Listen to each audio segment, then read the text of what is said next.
pretendido, o algunos cristianos o algunas sectas cristianas han pretendido decir que el Antiguo Testamento eso ya no corresponde a nosotros, que nosotros nacimos con Jesucristo, con el Nuevo Testamento, y que el Antiguo Testamento ya no tiene absolutamente nada que decir, lo cual, como acabas de ver, es totalmente falso. ¿Qué tal, hermanos? Bienvenidos de nuevo al aula virtual de Evangelización Activa. En esta sesión conoceremos la estructura del Nuevo Testamento, qué es y cómo está diseñado. El padre Ernesto María Caro nos explicará de manera muy práctica y conveniente cómo se cita la Biblia, qué son los capítulos y los versículos. Una diferencia muy importante entre las Biblias católicas y las Biblias protestantes es cómo cambian el nombre de Yahvé por el de Jehová, y que aleluya significa alaben a Yahvé. Quédate con nosotros y acompáñanos a alabar al Señor mientras conocemos más de Él a través de sus sagradas escrituras.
Bienvenidos, queridos hermanos, a la continuación de nuestro curso de evangelización fundamental. Durante esta reunión, durante esta sesión, vamos a ver un tema realmente muy importante. Vamos a hablar sobre la estructura de la Sagrada Escritura. Si recuerdas, la semana pasada en nuestro tema, analizamos cómo es que se fue desarrollando la revelación dentro del pueblo. Una revelación que una parte se puso por escrito, que es el tema que hoy vamos a empezar a tocar, el tema de la Sagrada Escritura, pero que reconocíamos que no solamente a través de la Escritura, sino que en la base de toda nuestra formación hay una revelación que se ha ido comunicando oralmente y que llamamos hoy la tradición. Junto con ella se fue desarrollando lo que hoy llamamos el magisterio. Es decir, como esto pasó hace tantísimos años, pudiera suceder que no sabemos qué es lo que realmente Dios quería decirnos cuando fue escrita estos textos. Por eso es importante tener la ayuda del magisterio. Hoy pues iniciaremos conociendo la estructura de la Sagrada Escritura. Empezamos diciendo que está dividida en dos partes. La primera parte, el Antiguo Testamento o Primera Alianza. Recordarás que a través de esta revelación Dios hace una alianza, por eso se le llama la Primera Alianza o Antiguo Testamento. Y la segunda parte es la que conocemos como Nuevo Testamento o Segunda y Definitiva Alianza. Esto es lo que contiene la Sagrada Escritura en, digamos, dos grandes libros que se han unido porque contienen, toda sumada, la revelación que Dios ha hecho a su pueblo. La primera parte, estaremos hablando hoy del Antiguo Testamento. El Antiguo Testamento podemos decir que está dividido en 46 libros. Estos 46 libros contienen todo el desarrollo de esta revelación, pero de la parte que se puso por escrito. están divididos este primer libro de la Biblia, del Antiguo Testamento, estos 46 libros, se dividen primeramente en la ley, en los libros proféticos, en los libros sapienciales, en los libros históricos. Estos son como está dividida todos los escritos del Antiguo Testamento o de la Primera Alianza. Hablemos primeramente del libro de la ley. Este libro de la ley es conocido también como la Torá. La Torá, que significa ley. Y en esta ley nosotros vamos a encontrar que está dividida también en 5 grandes libros o en 5 grandes apartados que se van a ir desarrollando a lo largo de los primeros años de la Escritura. El primer libro del que vamos a hablar es del libro del Génesis. En el Génesis vamos a encontrar la historia del desarrollo del pueblo de Dios. De ahí viene su nombre, Génesis o creación. Nos narra el inicio tanto del hombre como también del pueblo. Los primeros 11 capítulos nos narran lo que se llama la prehistoria. Ahí encontraremos cómo se fue desarrollando poco a poco la creación de Dios. A partir del capítulo 12 con Abraham empezamos lo que se llama como la revelación positiva, en donde Dios habla directamente con Abraham y lo invita a iniciar el pueblo de Dios.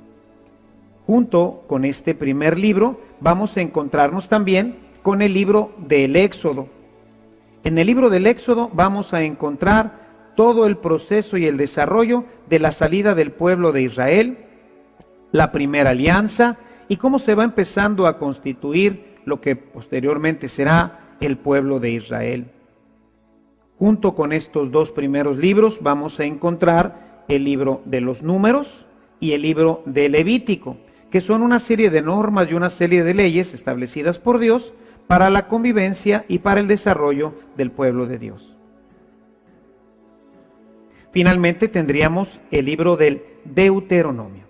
El libro del Deuteronomio es un libro ya tardío, probablemente escrito o recopilado alrededor de los siglos VI y VII antes de Jesucristo. En este libro, el autor recopiló una gran cantidad de todos los elementos, sea del Génesis, del Éxodo, de los Números y del Levítico, como haciendo una gran síntesis. De ahí su nombre, Deuteronomio. Deutero, segundo, nomios, nomos, que es ley, la segunda ley. Es decir, es como un condensado de los primeros libros. Los autores decidieron poner todo esto junto y formar con todo ello una gran colección que se llama la Torá o la ley. En esta se encuentra pues el desarrollo de los primeros pasos de Israel y donde vamos a encontrar principalmente todos los fundamentos de la ley de Dios. De esto pues nos habla frecuentemente Jesús en el Evangelio. Jesús lo cita frecuentemente. Quisiera solamente mostrarte cómo se valida que tanto el Antiguo Testamento como el Nuevo Testamento forman parte de una sola revelación. Si vas a tu Biblia, puedes ver en el capítulo 10 del Evangelio de San Lucas, como en el versículo desde el 25, dice: se levantó entonces un experto en la ley y le dijo para tenerle una trampa a Jesús: Maestro, ¿qué debo hacer para obtener la vida eterna? Jesús le contestó: ¿qué está escrito en la ley? ¿Qué lees en ella? El maestro de la ley respondió: amarás al Señor tu Dios con todo tu corazón, con toda tu alma, con todas tus fuerzas y con toda tu mente, y a tu prójimo como a ti mismo. Esta enseñanza la encontramos claramente en el capítulo 6 del libro del Deuteronomio, en donde se nos refiere precisamente estos versículos que Jesús acaba de mencionar en este Evangelio de Lucas. Podríamos ver algunos otros, por ejemplo Mateo 5:17, y encontraríamos como también hay una continua referencia. Es decir, la Sagrada Escritura toda forma parte de nuestra vida, no solamente el Antiguo Testamento.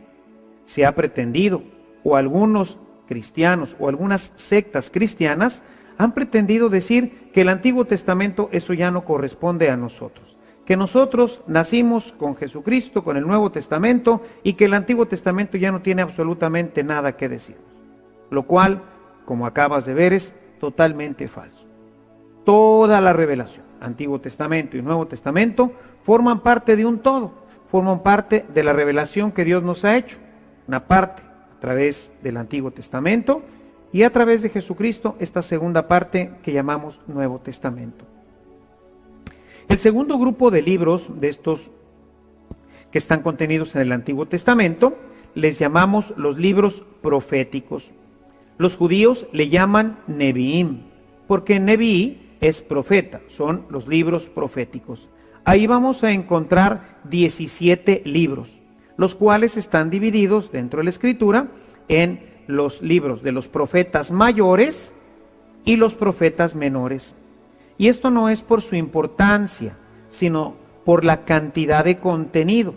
Un profeta mayor, como es Isaías, pues escribió mucho. Y uno pequeño, como Miqueas, pues escribió poco. Y por eso ellos los han dividido como profetas mayores y profetas menores. Además de estos 17 libros proféticos, tenemos los que se llaman los Ketubim en hebreo.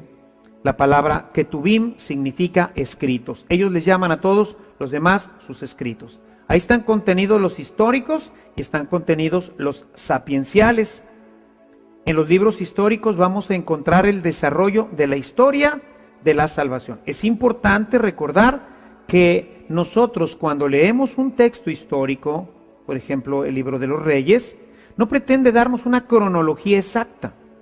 No nos está narrando hechos cronológicos, sino nos está haciendo hincapié en hechos salvíficos. Es la historia de la salvación.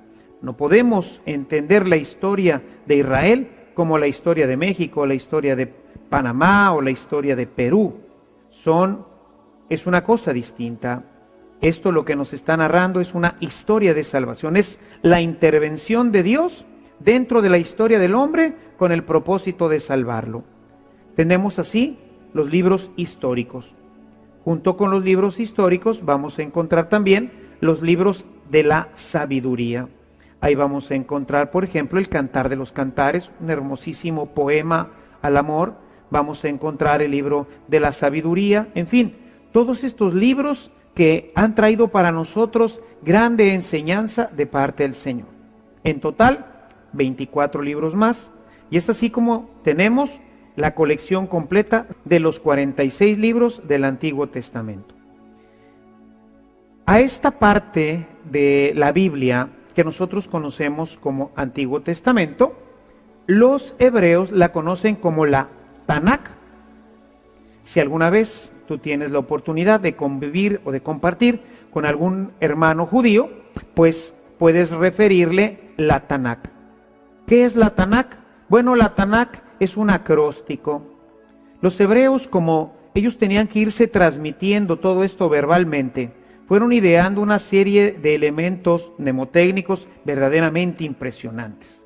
Y uno de ellos pues son los acrósticos.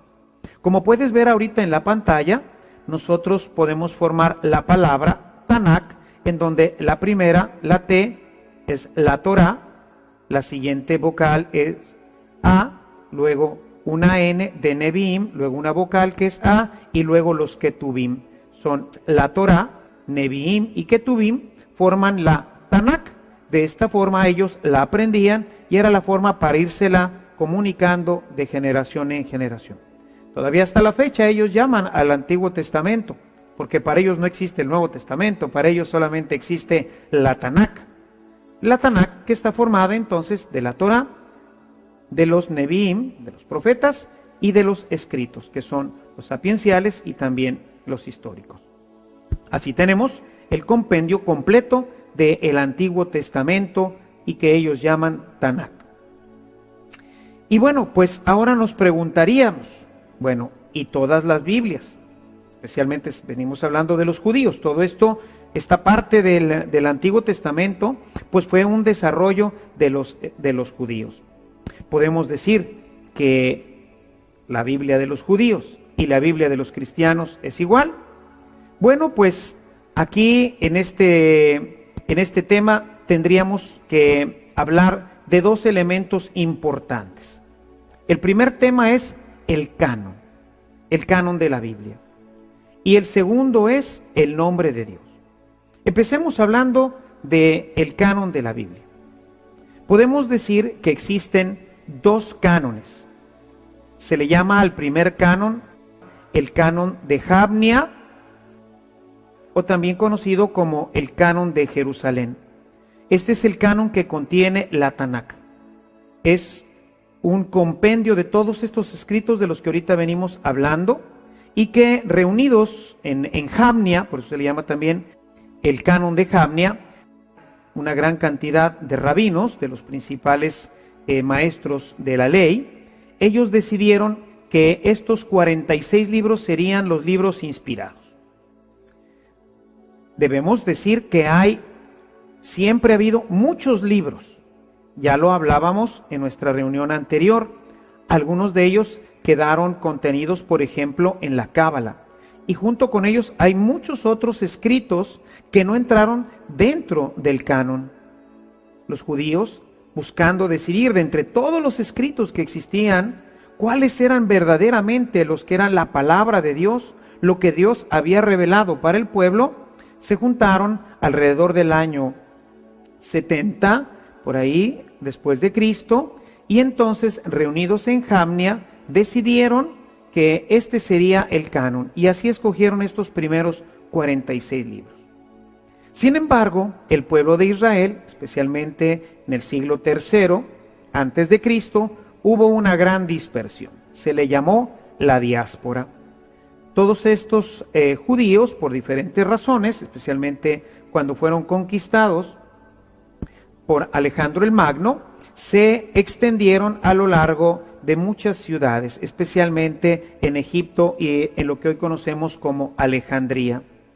Esto hizo que el griego se extendiera grandemente a lo largo de todas estas provincias, Egipto, Alejandría y todas estas ciudades. Muchos judíos fueron hacia esas ciudades, pero resultó con el tiempo que poco a poco se fue perdiendo el hebreo. Y la gente, sobre todo lo que ellos llamaban los prosélitos, la gente que no había nacido judía, se hacía judía, se circuncidaban ya de grandes y empezaban a vivir la ley judaica. Esto hizo que se empezara a construir un canon que llamaremos el canon de los 70 o el canon alejandrino. Se le llama canon alejandrino porque fue hecho precisamente en Alejandría. Está escrito en griego. Para hacerlo, narra algunas tradiciones que durante 70 días, 70 sabios se reunieron para hacer la traducción de lo que llamamos la Tanakh. Y ellos, en 70 días, 70 sabios, construyeron 70 copias exactamente iguales. Lo que vino a decir que esa era exactamente la traducción que Dios quería de la palabra de Dios. Y así se le dio el nombre de canon alejandrino o canon de los 70. Este canon alejandrino o canon de los 70 contiene 7 libros más. Estos 7 libros más se le conocen como libros deuterocanónicos. Los libros deuterocanónicos se le ha nombrado de esta forma porque son deutero, segundo, ya lo veíamos ahorita con el Deuteronomio, deuterocanónicos son segunda canon, un segundo canon, es el canon que llamamos de Alejandrina.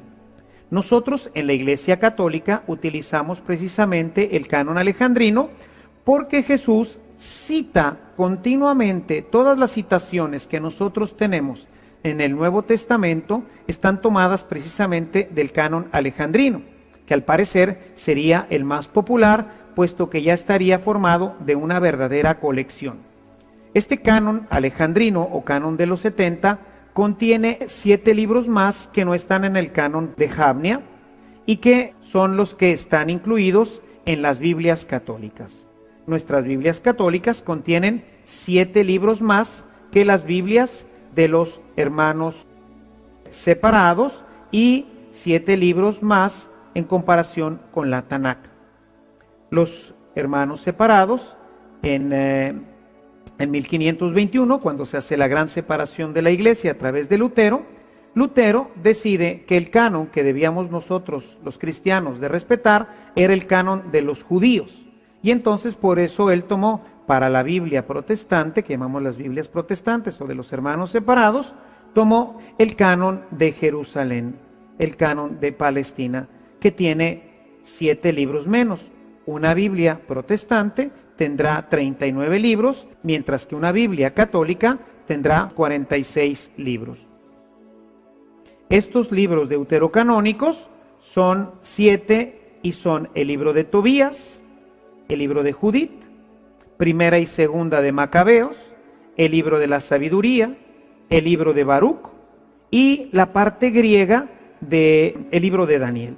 Estos 7 libros son los que se llaman deuterocanónicos, y por eso cuando tú vas a comprar una Biblia que se llaman ecuménicas, vas a notar ahí que dice con deuterocanónicos, es decir, es una traducción que ordinariamente procede de la reunión de un grupo de hermanos católicos y de la iglesia evangélica, que se pusieron de acuerdo para generar estas nuevas Biblias que contienen ahora ya los 46 libros. Hoy en día, pues muchas Biblias, no solamente las católicas, sino los que están usando ya muchas de las iglesias separadas, están empezando a usar ya los 46 libros. Porque resulta que recientemente, en 1950, se encontraron dentro de unas ruinas, de unas cuevas, ahí en Qumran, cercanas al Mar Muerto, se encontraron estos libros que originalmente solamente se conocían en griego. Resulta que ahora estos 7 libros se los encontraron, pero también se los encontraron en hebreo. Los judíos, cuando se reunieron en Javnia para decidir el canon, ellos habían decidido que solamente entrarían dentro del canon de la Biblia los libros que estuvieran escritos en hebreo.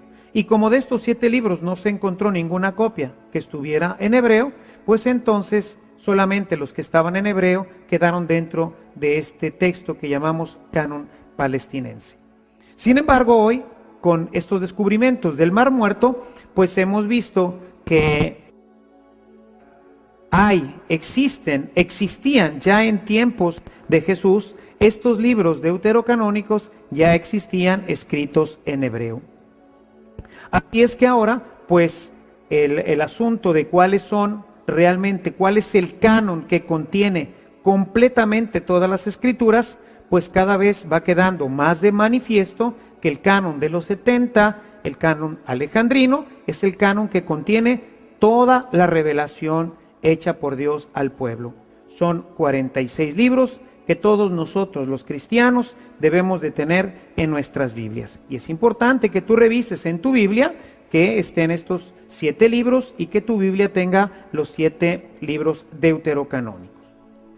El otro elemento que ha distinguido las Biblias católicas de las Biblias protestantes, que como ahorita comentaba, tomaron el canon de Palestina, el canon palestinense, ha sido el nombre de Dios. ¿Cómo llamamos a Dios? Nosotros en la Iglesia Católica normalmente acostumbramos llamarle a Dios Yahvé. El nombre de Dios en la Biblia sería Yahvé. Ciertamente no existe, así como nosotros que pudiéramos decir el nombre de Dios. Dios no tiene nombre. Cuando Moisés habla con Dios en aquella zarza ardiente, le dice, ¿y cuál es tu nombre? Y Dios responde, pues yo no tengo nombre, yo soy el que soy. Esto corresponde a una situación, sobre todo de los pueblos del desierto, en donde se consideraba que tener el nombre, poderlo pronunciar, indicaba que podía tener control, que tenía dominio sobre la persona. Por eso los padres les ponen el nombre a los hijos y les ponían el nombre a la ciudad, porque ponerle el nombre a alguien es tomar posesión sobre él. Y por eso Dios dice, no, yo no tengo nombre, yo soy el que soy. Así les dirás a tus hermanos, yo soy el que soy, me envía a ustedes. De manera que yo soy el que soy, se pronunciaría o se diría Yahvé. Yahvé te envía. Así es como habría sonado en hebreo antiguo lo que Dios le dijo a Moisés en la zarza antigua, en esa zarza en el desierto. Sin embargo, pues nos encontramos con que los judíos no pueden pronunciar el nombre santo. No lo podían pronunciar.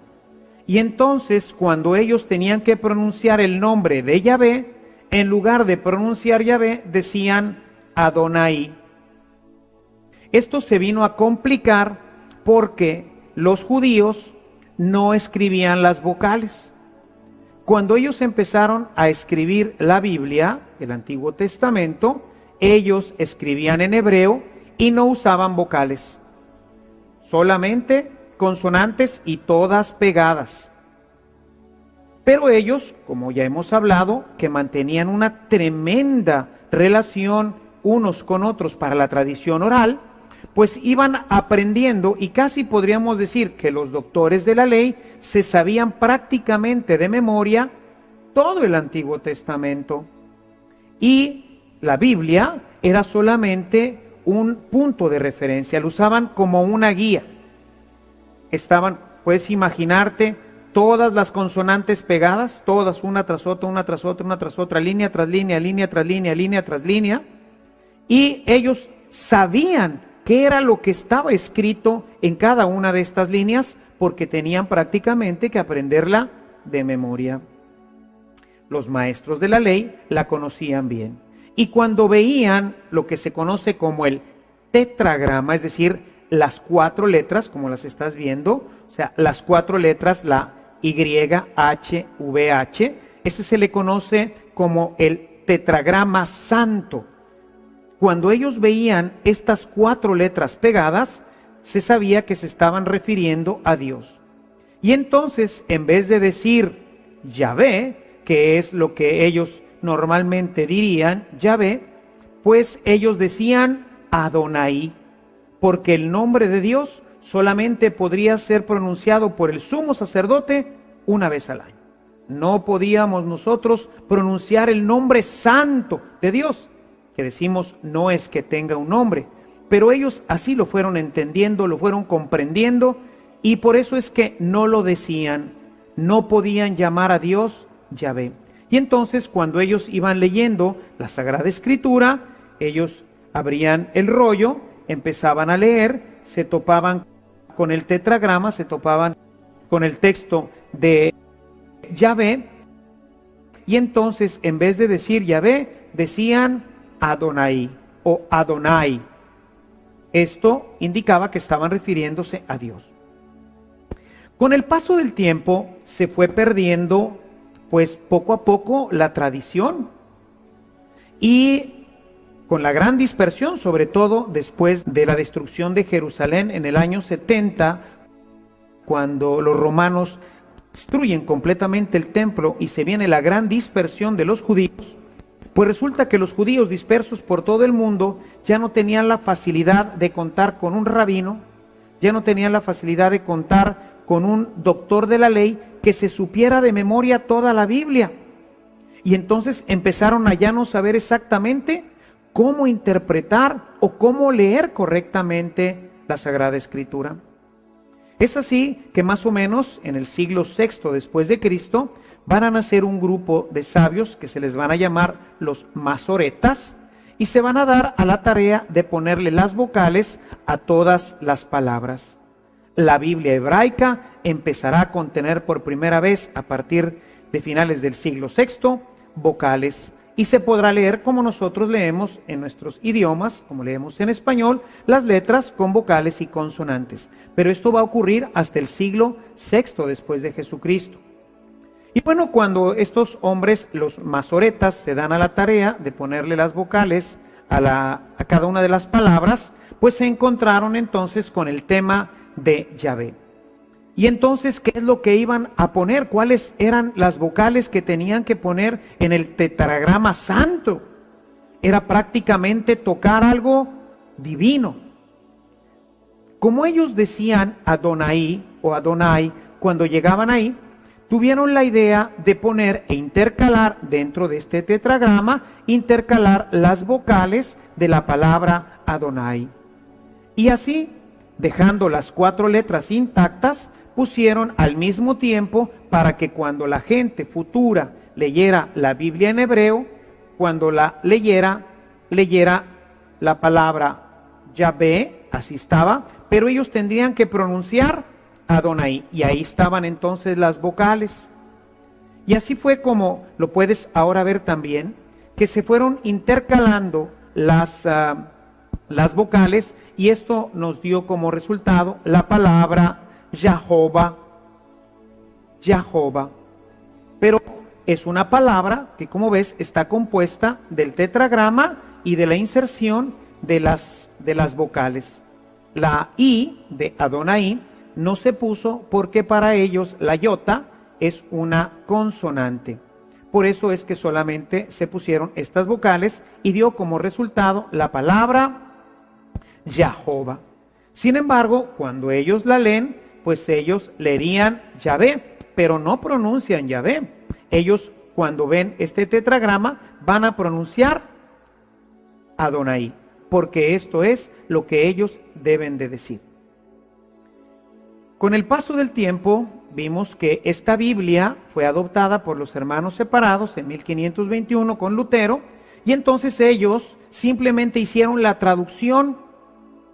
Como ellos no son hebreos, pues ellos no iban a pronunciar en la palabra Yahová, ellos no iban a pronunciar Adonai, sino que eso es lo que estaba escrito, porque así está en los masoretas. En la Biblia masorética encontramos ya que cuando aparece el tetragrama, aparece Yahová. Con el paso del tiempo, sobre todo viniendo desde la cultura alemana, poco a poco el Yahová con la Y se fue transformando en una J, y de ahí tenemos ahora la palabra Jehová. Esta palabra representa lo mismo que para nosotros Yahvé. Es exactamente el mismo tetragrama, nada más que es una pronunciación diferente, ya que cuando se adopta el canon de Jamnia por los hermanos separados, ellos no traducen, sino copian directamente la palabra que estaba en hebreo y que era precisamente Yahová. Esta palabra hoy nosotros la conocemos como Jehová, pero si te fijas, pues es exactamente la misma, Yahová o Jehová. Y entonces diríamos, bueno, y entonces nosotros, ¿por qué los cristianos católicos no decimos también Jehová? Porque en nuestras Biblias católicas no dice Jehová, sino que en nuestras Biblias católicas dice Yahvé. Porque nosotros hemos tomado directamente lo que Dios reveló. La palabra Jehová no significa nada en hebreo. No tiene ninguna significación. La palabra Yahvé significa el que es. Y entonces por eso nosotros usamos exactamente la palabra que identifica a Dios. Yo soy el que soy, es decir, Yahvé. Y sabemos que se escribe y se pronuncia así por otras palabras que hoy han llegado hasta nosotros directamente también de la cultura judaica. Seguramente conoces la palabra aleluya. La palabra aleluya está formada por 2 palabras. La palabra ale, que viene del verbo alejen, que es alabar o dar alabanza, dar gloria, y la palabra ya, que es el apócope de Yahvé, es decir, la forma corta. Así como decimos de papá, su apócope es pa, de mamá, ma. Y hay mucha gente que se refiere así de forma cariñosa a sus padres, pa o ma. Y así tenemos apócopes de diferentes palabras. Bueno, el apócope de Yahvé es ya. Y entonces tenemos aleluya, es decir, alaben a Yahvé. Pero ya sabemos que Yahvé no se puede decir, está prohibido, no se puede tocar el nombre de Dios por los judíos. Entonces, cuando alababan a Dios, pues decían aleluya, aleluya. Y bueno, ahí podrían después agregarle si querían, aleluya, Adonai, aleluya, Sabaoth, aleluya, aleluya, alaben a Yahvé.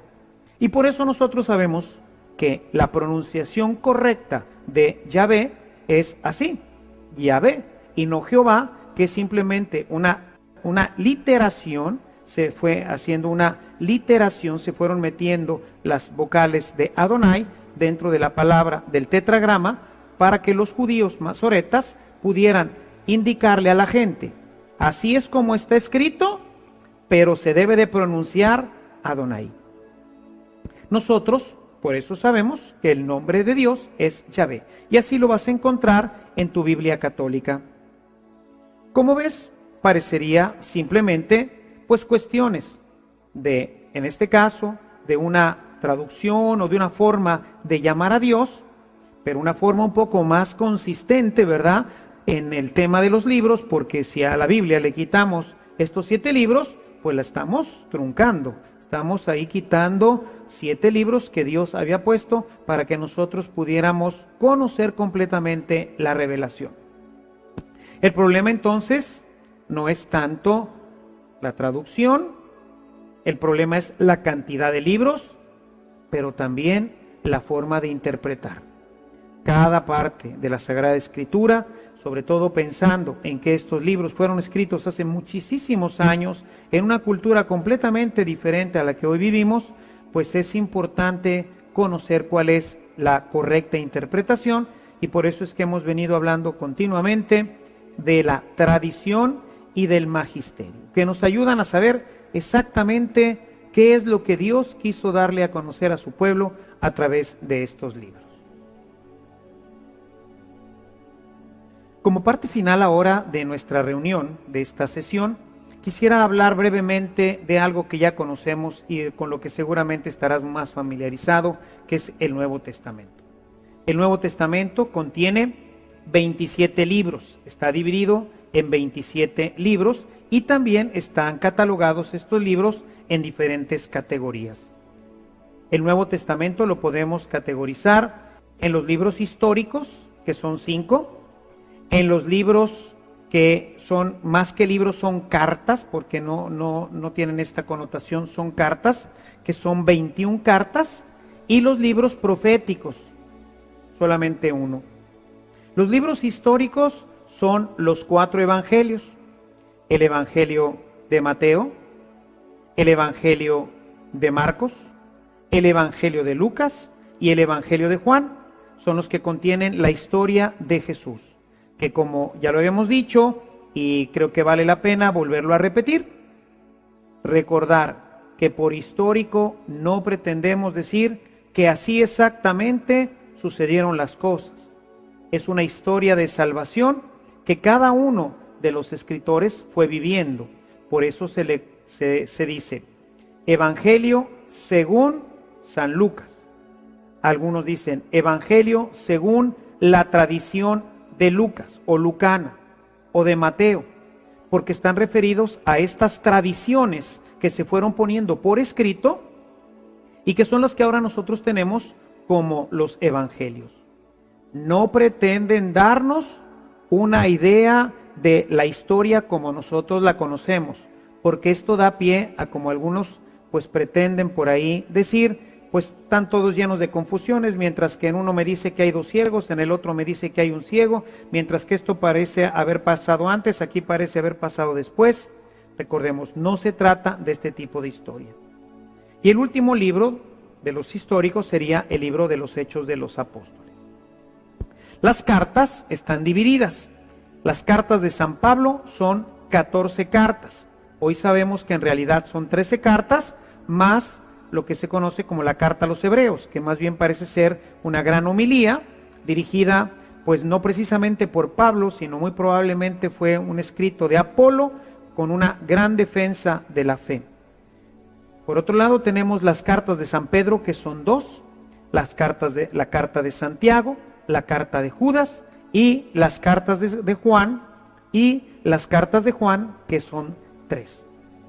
Finalmente pues tendríamos el Apocalipsis, que sería el libro profético. Es un libro que contiene la revelación de Dios de las cosas que ya sucedían, pero de las que van a ir sucediendo a lo largo de toda nuestra historia hasta el final de los tiempos. que como ves, pues podemos ver que algunas cosas ya han ocurrido, otras están ocurriendo, otras van a ocurrir, y por eso el lenguaje apocalíptico nos permite que las situaciones presentadas a través de símbolos e imágenes puedan ser reinterpretados continuamente dentro de la historia para darle validez a toda esta revelación. Así tenemos estos 27 libros que forman el Nuevo Testamento. Quisiera, al final de nuestra reunión, invitarte especialmente a leer el Nuevo Testamento. Es difícil, sin una guía adecuada, sin un maestro adecuado, el intentar adentrarse en los libros del Antiguo Testamento, porque como te he comentado, pues son libros escritos en una cultura diferente, con situaciones que no siempre alcanzamos a entender. Y esto pues puede crear serias confusiones en nosotros. Por eso yo quisiera invitarte a que leas el Nuevo Testamento. Decía mi director espiritual que un cristiano que se precia de serlo debe de leer el Nuevo Testamento al menos una vez al año. Debemos de leer una vez al año todo el Nuevo Testamento. Para ello quisiera proponerte una forma sencilla, una forma simple en el que tú pudieras ir leyendo estos libros. Primero te recomiendo que lo hagas más o menos unos de 10 a 15 minutos diarios. Si tú te propones leer de 10 a 15 minutos diarios tu Nuevo Testamento, en un año lo habrás leído completamente. Para llevar un orden, yo te sugiero el siguiente. No es el único, no es exclusivo, pero es algo que yo he encontrado que puede servir y puede ser de gran utilidad para quien está iniciándose en la lectura del Nuevo Testamento. Primero, te quiero invitar a leer el libro de San Lucas, el Evangelio de San Lucas. ¿Por qué? Porque San Lucas pues es un gran médico, tiene un lenguaje, una pluma muy hermosa, narra con muchos detalles, muchos de los elementos que aparecen ahí. Después te invitaría a que leyeras su segundo libro, que es el libro de los Hechos de los Apóstoles. Con estos dos libros tendrías ya toda una gran panorámica de lo que hizo Jesús hasta su muerte y resurrección y de todo el inicio de la iglesia. Tendrías toda una panorámica de la historia desde Jesús hasta la iglesia predicada por San Pablo. Enseguida, leer las cartas de San Pablo. Recordemos que San Pablo pues va a mantener una teología muy concisa y muy precisa. Lucas será discípulo de Pablo, de manera que cuando nosotros leemos el Evangelio de Lucas y las cartas de Pablo, estamos caminando bajo las mismas líneas teológicas. Una vez que hayas leído estas 14 cartas de San Pablo, entonces te invito a moverte nuevamente a otro evangelio. Vamos a ver ahora la perspectiva de Marcos. Marcos es el evangelio más antiguo. Se dice que los otros evangelistas tomaron a Marcos como referencia. Es muy parco, muy concreto, muy sintético. Dice la tradición de Papías que lo escribió su evangelio oyendo predicar a Pedro. Por eso sería conveniente que terminado el evangelio de Marcos, pues leyeras también las cartas de San Pedro. Terminadas las cartas de San Pedro, regresa al siguiente evangelio, que sería el de Mateo. Vamos a cambiar completamente de teología. Vamos a irnos ahora a la teología de los judíos. Vamos a encontrar continuamente expresiones, por ejemplo, en Mateo, diciendo, y así se cumplió la profecía. San Mateo va a buscar a sus judíos, a quienes escribe, a la comunidad judaica, comprobarle que Jesús es verdaderamente el Mesías. Al final del Evangelio de Mateo, te invito a que leas ahora las cartas que llamamos las cartas judías, que serían la carta de Judas y la carta de Santiago. Manejan los tres escritos, tanto el Evangelio de Mateo, la carta de Santiago y la carta de Judas, manejan la misma teología. Al final de todo, habrá que leer el Evangelio de San Juan con sus cartas. Cuando tú termines de leer todo el Evangelio de San Juan, incluyendo sus cartas, podrás leer ahora el último libro, que es el Apocalipsis. Y te invito a que leas el Apocalipsis sin miedo, sin temores. La gente dice es que ahí hay puras cosas que me dan miedo, que me asustan. No hay nada que nos asuste. Todo lo que está en el Apocalipsis es una situación simbólica. Ciertamente puede que no sea tan fácil su lectura. Por eso te recomiendo un libro, cuando vayas a leer el libro del Apocalipsis, que es, así se llama, El Apocalipsis de San Juan, del padre Hugo Bani. Es un gran especialista y como gran especialista sabe poner las cosas de forma muy sencilla y muy asequible a cada uno de nosotros. Date tiempo para leer tu Nuevo Testamento y verás cómo rápidamente la palabra de Dios empezará a realizar cambios contigo. Con esto pues damos final a este gran recorrido que hemos venido haciendo, que nos ha permitido conocer un poco más la estructura, los libros de nuestra Sagrada Escritura. En nuestra próxima reunión, si Dios lo permite, veremos ya nuestro primer tema. Vamos a empezar a conocer a Jesús, pero lo vamos a empezar a conocer directamente desde la Sagrada Escritura. Date tiempo para el Señor, date tiempo para la Sagrada Escritura y el Señor hará cosas maravillosas en tu vida. Que Dios te bendiga.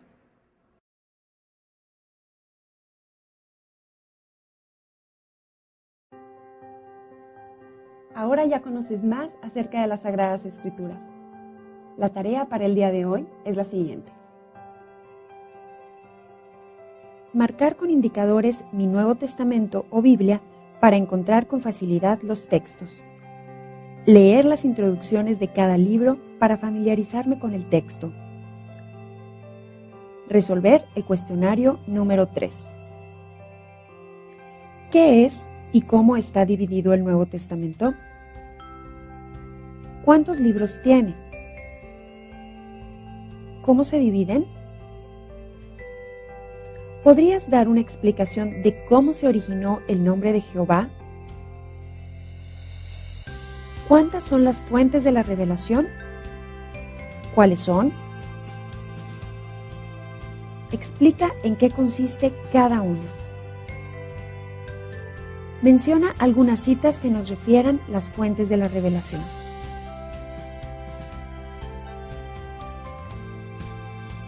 ¿Qué significa la siguiente cita? ¿Qué fue lo que más me llamó la atención de esta reunión?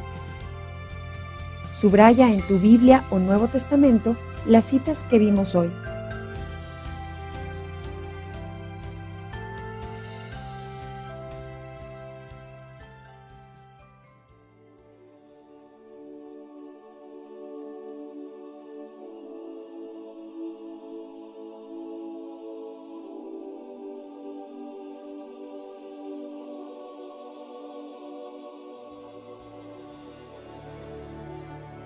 Gracias por continuar con nosotros. Te esperamos en nuestra próxima clase, donde descubriremos una serie de verdades trascendentales acerca de Jesucristo. Hasta la próxima.